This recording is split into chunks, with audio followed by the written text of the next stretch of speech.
Hi, I'm Jess Finster, Community Director at Bethesda, and I'm here today at Bethesda Game Studios to talk to you all about the next update coming to Starfield. The team has been hard at work, so let's go chat with them to see what they've been working on.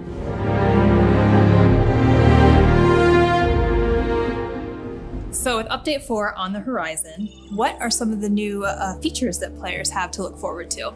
So we've seen a lot of feedback online that players really want a lot more utility and detail in our surface maps. So we took what's there, we blew it all up, and instead now we have a whole new aesthetic to the surface maps where you can see the terrain, all the detail in the terrain, trees, rocks, all the structures in the loaded zone. It's a lot easier to navigate. We've also made it easier to get around the cities. You can see markers for all the shops, the enhanced boutiques, restaurants, you name it, it's all there. It's a lot easier to get around now.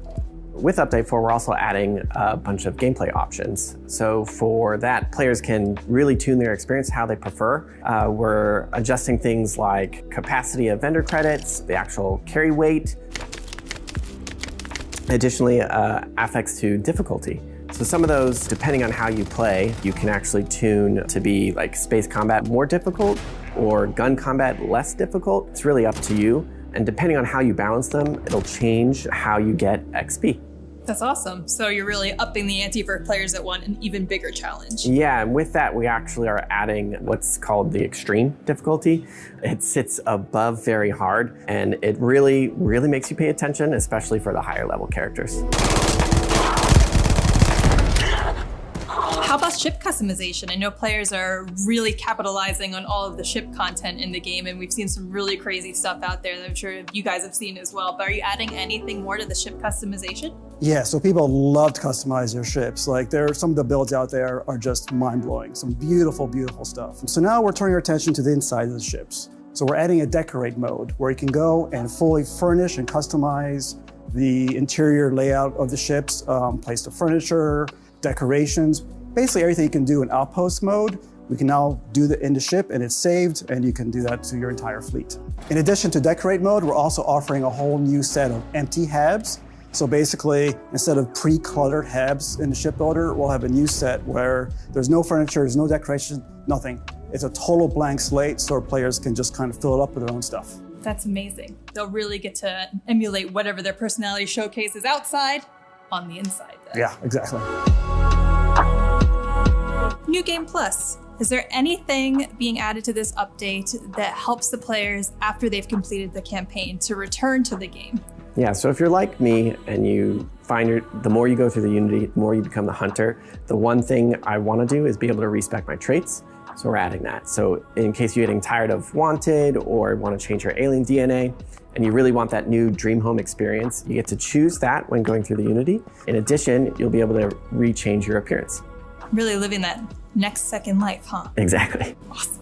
Is there anything else that you guys want to share about this update that players have to look forward to? I mean, you've already shared a lot as it is, but... We're focusing now on our Xbox Series X players with this update. We're giving them some settings where they can help prioritize between performance or visual. If they choose to prioritize performance, the target FPS will move to 60. And for players that have TVs that support VRR, they'll be able to choose between VRR 40 or VRR 60. In addition to the new features we just talked about, there are a couple of quality of life updates that we're introducing. One of them is you can now toggle dialogue cameras off. So instead of getting that sort of focus zoom in on whatever NPC you're talking to, it just stays in normal default camera mode. It's a little more immersive that way. Some players may prefer that. Love it. In addition to that, we're making the container and barter menus a bit more usable. We've added some tabs along the top, so it's easier to sort of see what container or what inventory you're looking at, whether it's yourself or your ship. And it's just easier to navigate.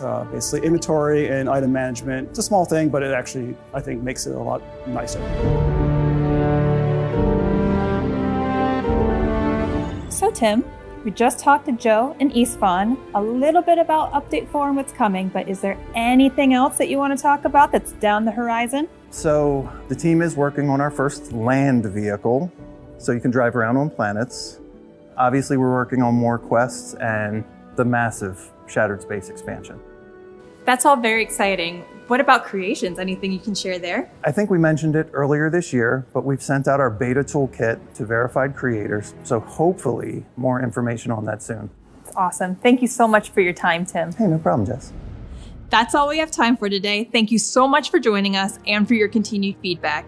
Just a reminder, the update is available on Steam Beta today and will be available on all platforms later this month. So we'll see you in the stars.